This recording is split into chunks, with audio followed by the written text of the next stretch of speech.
I think it's extremely important to have a group like Pulse. Do I start my own business? Knowing that young professionals are the forefront of the growth of the community.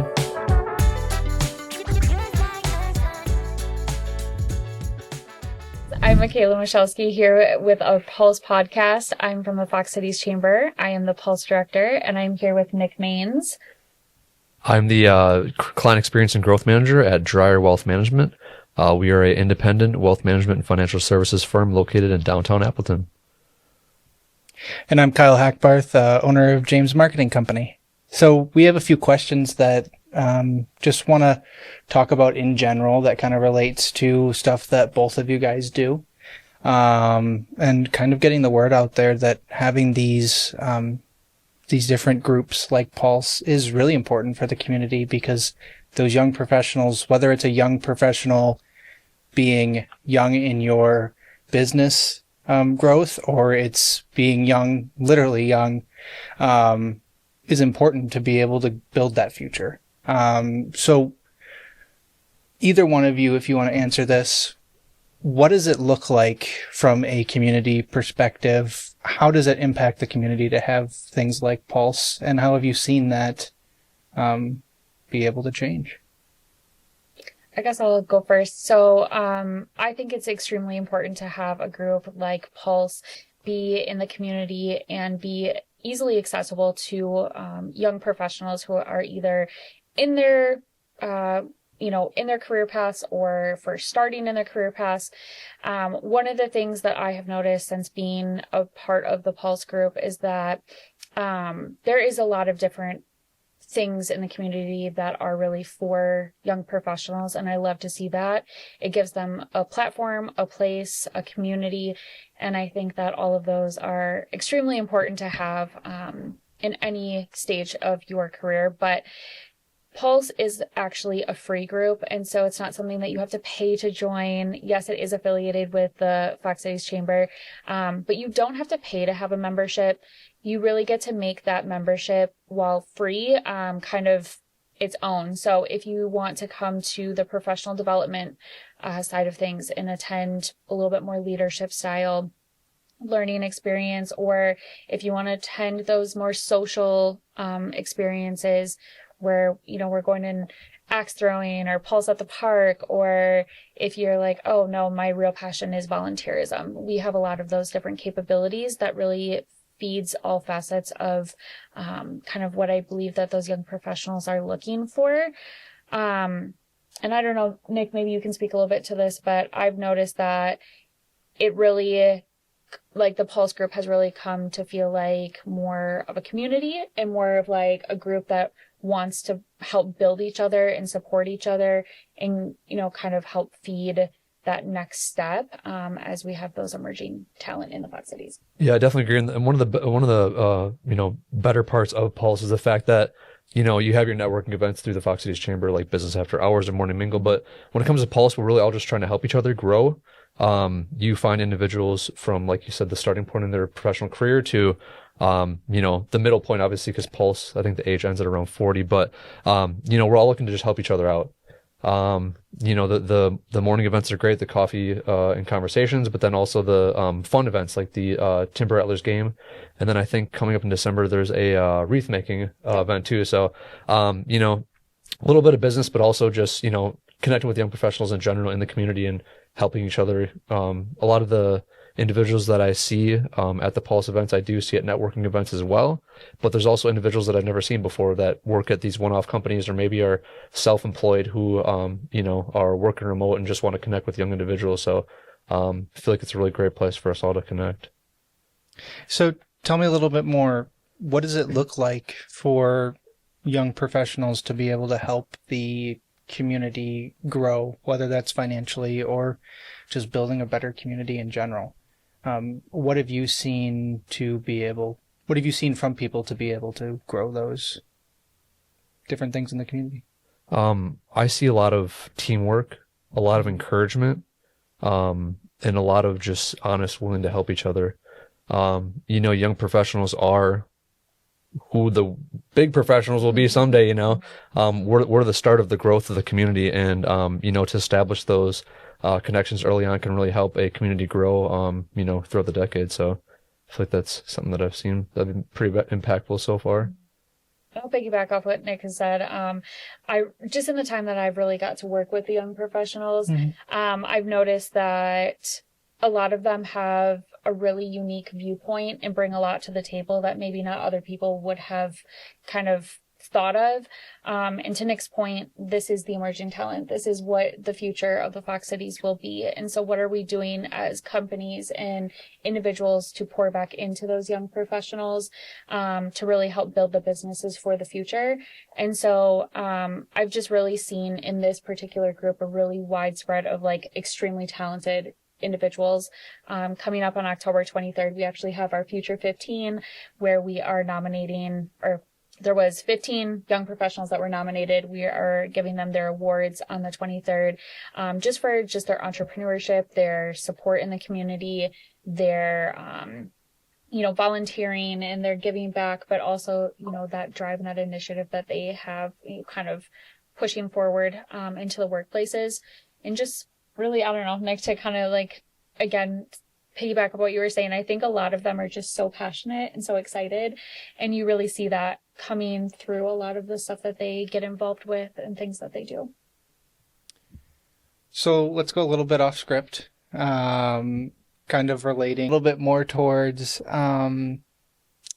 what is your why behind what you do? What's your motivation, and what drives either one of you guys to keep doing what you do when it comes to young professionals, when it comes to serving other people? What does that look like? And then how do you empower people to do the same thing? Great question. So for me, I guess I'll piggyback it off of my last comment is just, knowing that young professionals are the forefront of the growth of the community. I keep that importance in the back of my mind, and I use that to help individuals grow. So if people have questions that need answered, they have, questions as far as advice goes, they want, help navigating their professionalism in their role, I'm willing to do that. And, I feel like if you're there for each other, that's what, makes the community grow. Awesome. I will say, like, being in my role is a little bit different, obviously, than Nick's, but prior to being at the chamber, I worked for a post-secondary education system. And one of the things that really got me so motivated about working in a role that allowed myself to understand where that person was coming from and what they wanted to achieve, but like sometimes being that bridge or that support was all that they needed, really made me feel so fulfilled that like I got to be a part of this journey that, a lot of people don't really have a lot of people. And they don't necessarily have the resources, they don't have the support. And oftentimes a lot of people are met with like this fear of like, what if I'm not good enough? What if I can't do this? What if, this happens and I'm not going to be able to be this? And I think we're very much in a world, especially in more of like the business world, that you do want to be someone that is recognized. You do want to have input, and you do want to be able to have that growth opportunity to either help your business or help yourself grow into certain roles. And when I left the post-secondary education system, I really felt like I don't know where to put that energy that I have to really be able to support people. And when I came across the position at the chamber, I was like, oh my gosh, yes, this is what I want. This is what I know I can, help make this happen. And really since being here, it's actually been totally 1000% different than what I thought it was going to be. And it has been so much better in so many different ways. And the relationships that I've gotten to build and just the talent that I've gotten to like witness and see and support has been some of the most unmatched things that I've ever experienced. And I really think in my position, I feel very, very strongly about giving back to those people and really just kind of helping people get to that next level, and helping them see themselves in a future position, or, Nick's goals might be very different than your goals for the future. And, this person's talent is very different than this person's talent. So really just meeting them where they're at, learning how I can support them from that point and helping them grow to the place that they want to be, meeting those goals, but lining everything with intention, I think is something that's super important to me. Absolutely. So let's even go a little bit more off the script. What's your journey? I think that I'm a firm believer. I know not everyone believes this, but I really do believe that everything happens for a reason, and that sometimes you want something to go one way, and then whether you believe in God or the universe or whatever you believe, something happens that kind of derails you from what you're not supposed to have and brings you to where you're supposed to be.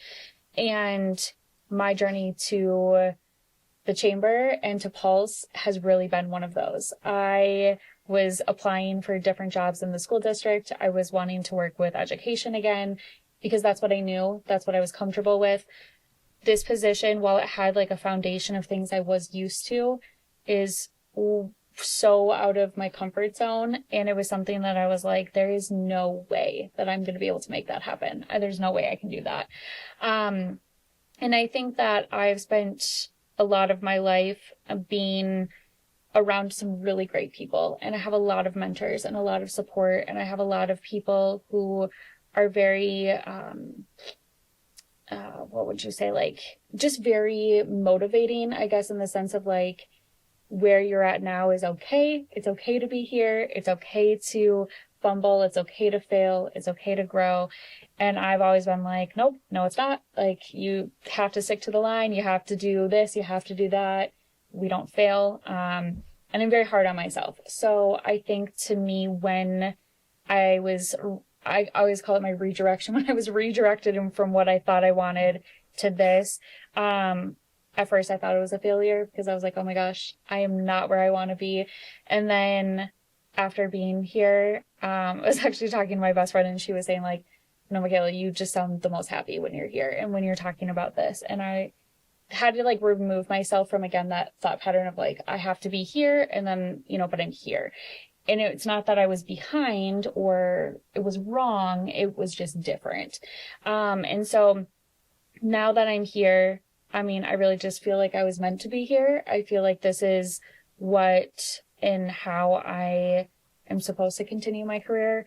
I would like it to be my forever career. I feel very passionate about young professionals and businesses and just relationships as a whole. So I guess meeting other young professionals, I try to be what people were for me, and really just mentor them. But sometimes sometimes they're not even looking for that mentorship. They're just looking for that support, that friendship, that opportunity to grow. And they're looking for, opportunities to get in front of the people that they normally wouldn't have. And because I have the blessing of being able to have so many connections in this position, it's been really awesome to be able to help support people with those different connections. Awesome. Tell us a little bit about you. Could you ask the question again just one more time, just so I can... Yeah. What do you think the dots were, or the connections made to bring you to where you are? What's your journey? And then what do you think the motivation is behind it? So, not to sound corny, but I think manifestation was huge. Knowing where I wanted to be, or at least having a general direction, and looking at the opportunities that I've come across in my previous roles that I've had as a young professional, and knowing which opportunities that have come my way to use to advance myself to where I want to be at. My career path in the past 3 roles have been very different, but I've had that one definite goal of just helping people in general. Yeah. And it's a positive goal and a positive thing to work towards. So, I think just really honing in on that and working towards that. And like I said, grabbing those opportunities where I saw them in my previous roles have led me to where I am today. Like you said, you want this to be your forever job. I feel the same exact way. And I think being very passionate about what you do and having a lot of integrity, goes a long way. So as long as you set goals for yourself, do the right thing, have positivity and the right thing in mind, that will lead you to where you want to be. There's been a lot of pitfalls that I've had throughout my young professional journey, but I've took those as motivating factors to kind of build myself up and put myself in a better position. I don't look at it as a failure. I look at it as a learning experience. And, that's the biggest thing that's helped me, is taking something that would be a negative situation and building up from it. That's really helped me grow and strive to be who I want to be. So, I don't know exactly where this will take me in life, but as long as I'm helping individuals and it takes me somewhere positive, I'm all in for the ride, I guess. One last question for you guys. If you had to give one piece of advice to somebody who's on the on like the corner edge of do I start my own business? Do I go apply for that, higher up position? Instead of being an accountant, do I want to be a CFO? What does that advice look like to those people who are probably watching, like, okay, well, I am this position in a company, but I do see myself going farther, but I don't really know how or what, or even if I, have the motivation to do it. I'd like to answer this one if I could. Yeah, go ahead. I don't know which camera's on me, but fear will hold you back from a lot of stuff. Yep. Just do it. You get to live one life. If you decide that making that change or, starting that business or applying for that new position doesn't work out, go back to what you're doing before or try something new. Because, personally, I've had a lot of stuff hold me back in life, and I've regretted not doing something more than anything. So, just do it. Take that leap. Yeah, piggyback off of Nick said, 100%. I think that life is short. You never know when life will no longer be, and I think that you have to make the most out of it. Recently, I was kind of put in a position where I had to sit and think about, like, I was talking with a friend, and we were talking about kind of like all these things that you got to do in your life and all these things, and did that mean something to you, and was it where you wanted to be? Was it helpful? Was it not helpful? And one of the things that I strongly took away from that conversation was just that 95% of the time people are so fear-based. They're fearful of what is going to be next, if they're going to fail, if they're, not going to be where they want to be. And I mean, I'd be a hypocrite if I said that I wasn't also fearful at times. But I think, like Nick said, you're always going to regret the things that you don't do.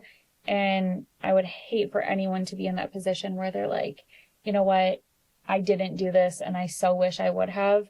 I think life is going to take you on a journey regardless of what choice you make. But sometimes it is just making that choice and taking that, first leap. Brene Brown says in one of her books that, like, it takes 5 seconds of intense bravery to be able to get you to take that one step forward. And sometimes it's just the momentum to move forward that is kind of the biggest hurdle. And so once you can kind of keep moving forward and keep making those next steps, then you're well on your way. And then you can look back and you're like, wow, I didn't realize I did all of this.